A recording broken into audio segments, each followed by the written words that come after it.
congratulations po. Congrats kay Maestro 21 TV. Congrats. Siya pong pinanghalpon na Best Reactor ngayon.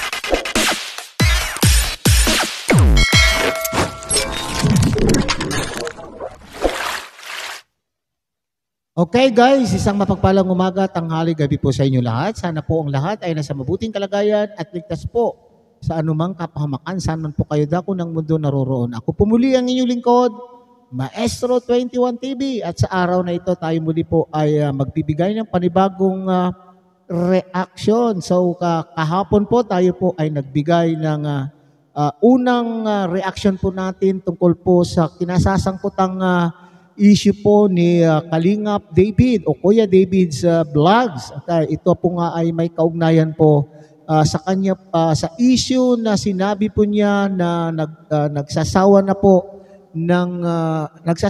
siya sa EDSI Love Team. Okay? So ang pahayag na ito, ang naturang pahayag mga Kalingap ay umani po ng negative reaction mula po sa ating mga kasamahang mga reactors. At lalong-lalo na nga po ang mga EDSI fans and followers at hindi lamang po sa mga iba't iba pa pong mga Kalingap supporters. Okay?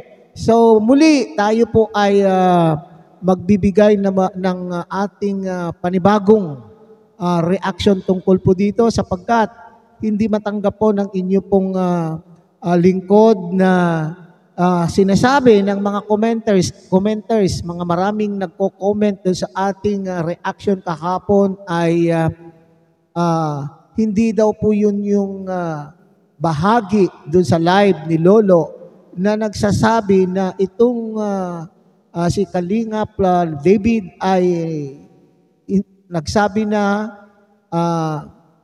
nagsasawa na po sa love team ng EDSI. Okay?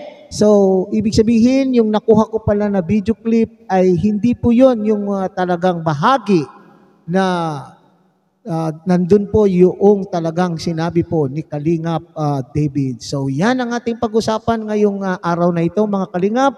Pero bago po yan, tayo muna po ay magbibigay po guys sa ama at founder po ng Kalingap, Kuya Bal Santos Matubang at tangkilikin po natin Ate Edna Vlog, Kalingap Rob, Kalingap Dan, Kuya Brooks Vlogs, and Ruel of Malalag. At siyempre, kung bago lang po kayo sa ating munting channel, sana po ay inyo rin pong suportahan sa pamamagitan po ng pag-like, share, and subscribe.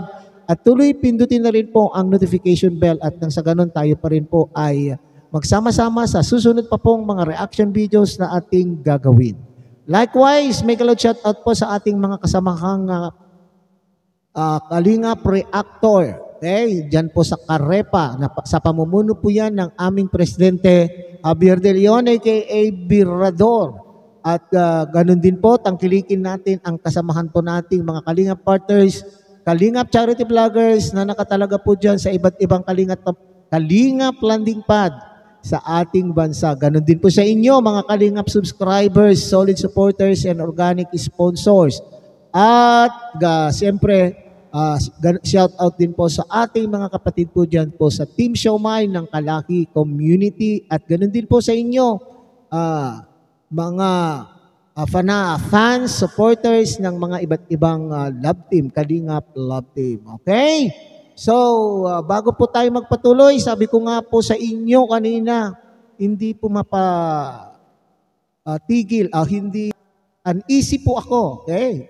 Uneasy po ang inyong lingkod na nabasa ko po ang inyong mga komento na sinasabi, marami doon nagsasabi na hindi, yung aking clip na kinuha po ay hindi po yun yung bahagi kung saan po sinabi po ni Kalingap David na EDSI ay nakakasawa na. Okay?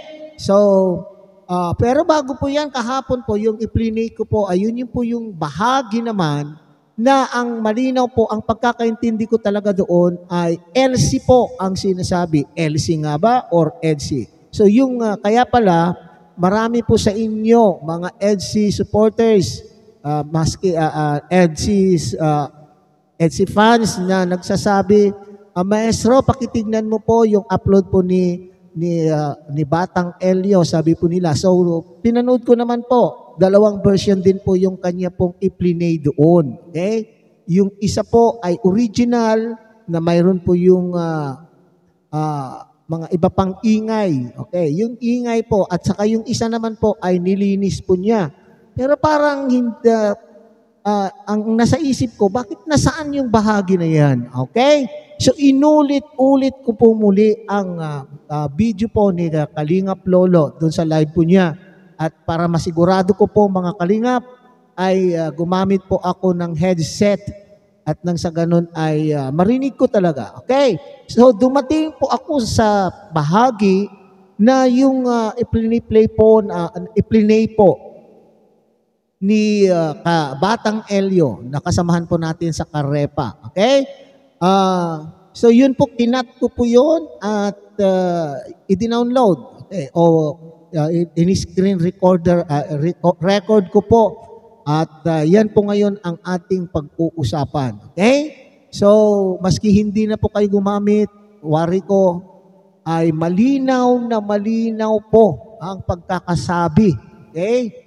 So, dito, kahapon sinasabi ko na parang wala naman pong dahilan. Okay? So, pasensyahan po ninyo ako na ang ganun po ang aking mga sinabi. Hindi naman po masama po yung mga sinabi ko kahapon, kundi fair reaction lang naman po yung akin. Okay?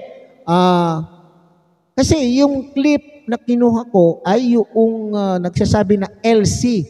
Okay? Kay prior to that, doon sa LC na yon ay pinag-uusapan po talaga nila ang sasakyan na Land Cruiser. Pero bago pala yon, okay? Bago pala yung usapan na yon, ay unahan nun ay nandun po. O nako po, mga Kalingap ha, nandun po pala yung bahaging yun. Pero kung i-play mo lang po siya at medyo hindi mo papansinin at ay talaga naman pong hindi mapapansin po. Okay? So ito yung sinasabi ko na kahapon na wala naman po sigurong dahilan na magalit o ano po yung ano kaya ang dahilan ni Kalingap David, bakit magsasalita po siya ng ganito sa lab team ng sa EDC lab team, hindi po ba? Anong galit? Anong galit po ang kanya pong nararamdaman sa EDC? Galit o inggit? Galit o inggit po mga Kalingap? Diretsuhin po natin. So Max, sige po. Bago po natin ipagpatuloy po ang ating reaction tungkol po dyan, ay tungayan po na natin yung clip na sinasabi ko na napakalinaw po.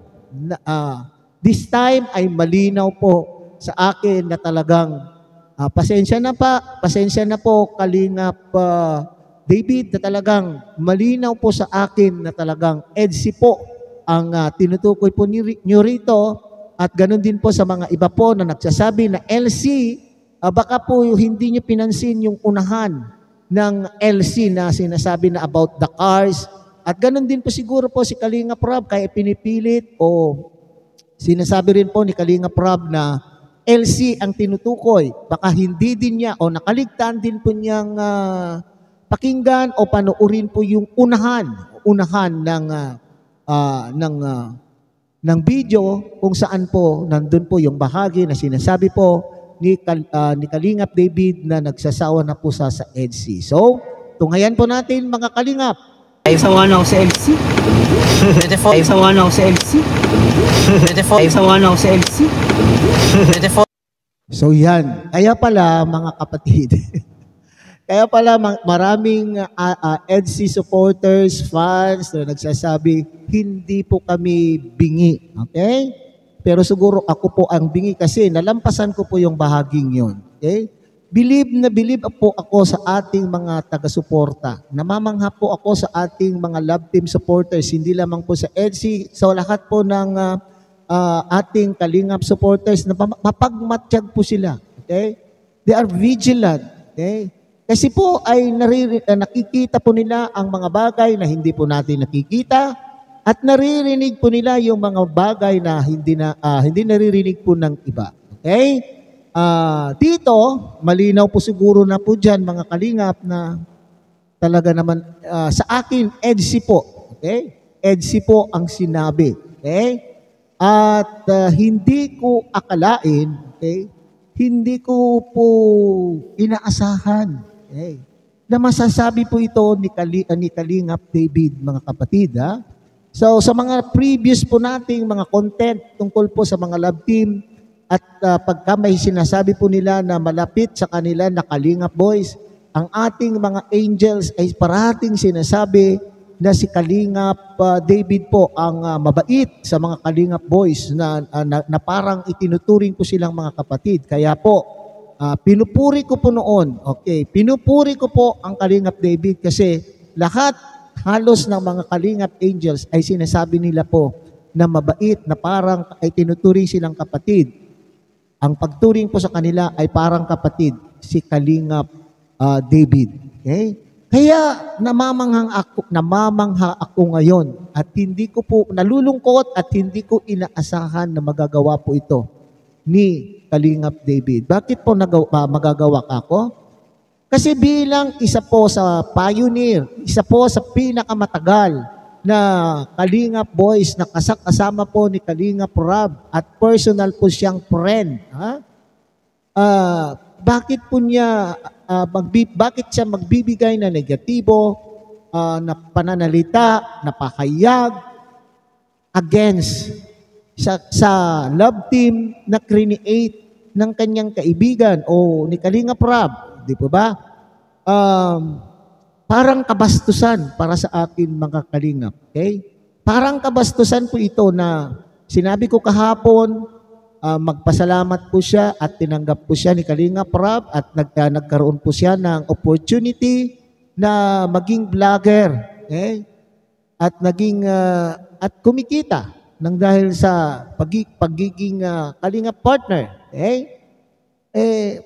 Ngayon ay bakit sisiraan? Sinasabi parati ng Kalingap Rob na tayo na nandito sa loob ng Kalingap ay dapat huwag natin sisirain ang mga Kalingap Angels. Bagkos, dapat po sila po ay protektahan. Okay? So ano po ang ginagawa ni Kalingap David po dito? Ito ba ay isang uri ng pagprotekta sa ating mga club team na create ni Kalingap Rob na ang dahilan ay upang matulungan ang mga batang ito? So pag tayo po ay nagsasabi ng negatibo tungkol po sa mga love team na ito, di ba ito po ay paninira na rin po? Ay tayo po ay nagki-create ng negative issue na pag-usapan at maaaring ikasisira po ng mga Kalingap Angels na ito. So kaya nga sinasabi ko, mga Kalingap, ay hindi ko inaasahan.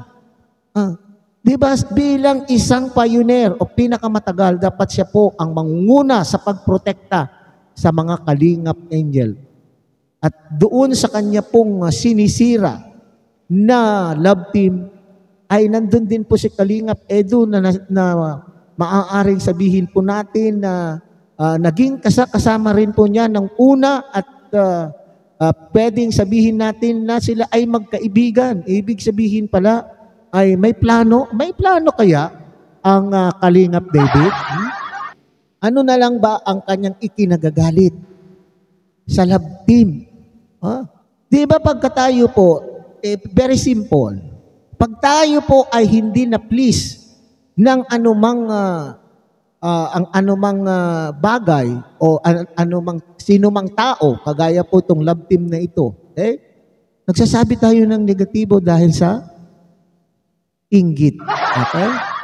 Dahil maaaring naiinggit ka sa tinatamasa po. Sorry to say, Kalingap David, naiinggit ka dahil sa tinatamasang tagumpay ng love team na ito? Hindi kaya? Iyon kaya ang ikinagagalit mo na hindi inaasahan ay ikaw ay nakapagsalita po ng ganito? So, nasaan na ngayon doon ang pagprotekta sa ating mga Kalingap Angels? Ito po ay paninira. Okay, nandun na po tayo Maaring sabihin na naman po yung mga tagapagtanggol po ni Kalingap David na siya po ay nagbibiro lamang. Okay? Kung siya po ay nagbibiro lamang, Bakit hindi po niya linisin ang kanyang pangalan? Okay? Bakit hindi siya mag-live at ipaliwanag? At kung siya naman po ay nakakakilala sa kanyang sarili, kung sinabi niya yon o hindi. Pero dito po hindi magsisinungaling po ang video. Dapat siya po ay gumawa ng statement na siya po ay magpaliwanag at kung siya man po ay nagbibiro, nararapat lamang po na humingi po ng kapatawaran. Kasi po maraming nagmamahal po sa love team ang nasaktan. Nakita ko po sa mga komento ng mga EDSI fans, supporters, ay talaga naman pong handa po silang ipaglaban ang kanila pong mga iniidolo. Ito yung parating sinasabi po ni Kalinga Prab, mga kapatid. Mag-ingat, okay? Mag-ingat, lalo na po ito mga Kalinga boys o mga Kalinga partners, mga reactors, okay? Mag-ingat po tayo sa ating pananalita na maaaring ikasasama ng loob ng ating mga supporters at ikasisira ng ating mga love team kung na tinutulungan. So, alam mo naman na naka-live. Siguro inaakala po ni Kalingap David po mga Kalingap na hindi mapipick up yung sinabi po niya. Okay. Malakas ang aking loob na magsabi sa iyo ngayon ng Kalingap David. Kasi kumbinsido ako na ito po ay iyong sinabi. At kung anuman ang iyong dahilan ay ikaw ang nakakaalam. So nararapat lamang na ikaw ay humingi ng dispensa at tanggapin ang iyong pagkakamali. Kasi may napanood po akong maikling video din po na parang nagpapahayag po siya tungkol po doon na wala siyang pakialam sa buzzers. Okay? So, ibig sabihin, hindi siya apektado kung ano man po ang mga sinasabi po ng mga reactors, mga taga-suporta. Siguro, hindi siya apektado dahil sanay na po siya at ibig sabihin, makapal na po ang pagmumukha po ng David na ito at pati balat ay hindi na po siya tinatablan ng anuman pambabas sa kanya. Nasa sistema na po niya. Kasi napanood ko po doon sa clip na yon ay sinasabi po niya, pababayaan lang po niya ang mga buzzers. Di ba doon sa LC, doon sa Land Cruiser, may karugtong pa po doon na sinabi po niya, issue, mamamatay na kayo sa i-issue po nyo. Di ba yan po yung sinabi po niya? Balikan po niyo yun kung hindi niyo narinig. Sinabi niya, issue, sabi niya. Mamamatay po kayo sa ka-i-issue. Pero dito, ito ay isang uri ng paninira po. So, kaibigan mo pa si Kalingap Edu, ibig sabihin ay mayroon kang hindi iniisip na hindi maganda din kay Kalingap Edu. Tapos, pag sa harapan, ikaw ay napakabuting kaibigan. Pero pag nakatalikod pala ang iyong kaibigan ay may nasasabi kang hindi maganda. Ito ay isang gawain ng taong insecure sa sarili. Okay? So, pasensya na po kung ako po ay nakapagsalita kasi naramdaman ko yung mga sinasabi po, yung mga nagko-komento doon sa ating unang naging reaction video tungkol po dito na para bagang naligaw po ako dahil yung clip na aking i-play ay hindi pala yon. Mayroon pa palang unang-unang usapan na nagsabi po itong Kalingap David na ito tungkol po sa negatibong sinabi niya po sa love team, EDSI love team. Okay? So, pasensya na po at nararapat lamang po na itong si Kalingap David ay humingi ng pasensya sa mga supporters po ng love team, ng EDSI love team, kasi lubha po sila po ay nasaktan. Para matapos ang issue, sana ay hindi na mauulit ito, sana po ay gawan po ito ng sanction. Gawan po ito ng sanction po ni Kalinga Prab at nang sa ganon ang mga ganitong pangyayari ay hindi na muli mauulit. At talaga naman po ang ating mga Kalingap supporters organic supporters ay talaga naman po napaka mapagmatsyag po sila. Okay? Alright, so hanggang dyan na lamang po siguro ang ating reaction video ngayong araw na ito. Muli, tagpilikin po natin Kuya Bal Santos Matubang, ating Edna Vlog, Kalingap Rob, Kalingap Dan, Kuya Brooks Vlog, and Ruel of Malalag. At siyempre, pakidamay na rin po ang Muntin Channel na ito sa pamamagitan po ng inyong pag-like, share, and subscribe. At tuloy pindutin na rin po ang notification bell at nang sa ganun, tayo pa rin po ay magsama-sama sa susunod pa pong mga reaction videos na ating gagawin. Muli, isang mapagpalang umaga, tanghali, gabi po sa inyong lahat. Mabuhay po kayo and God bless everyone.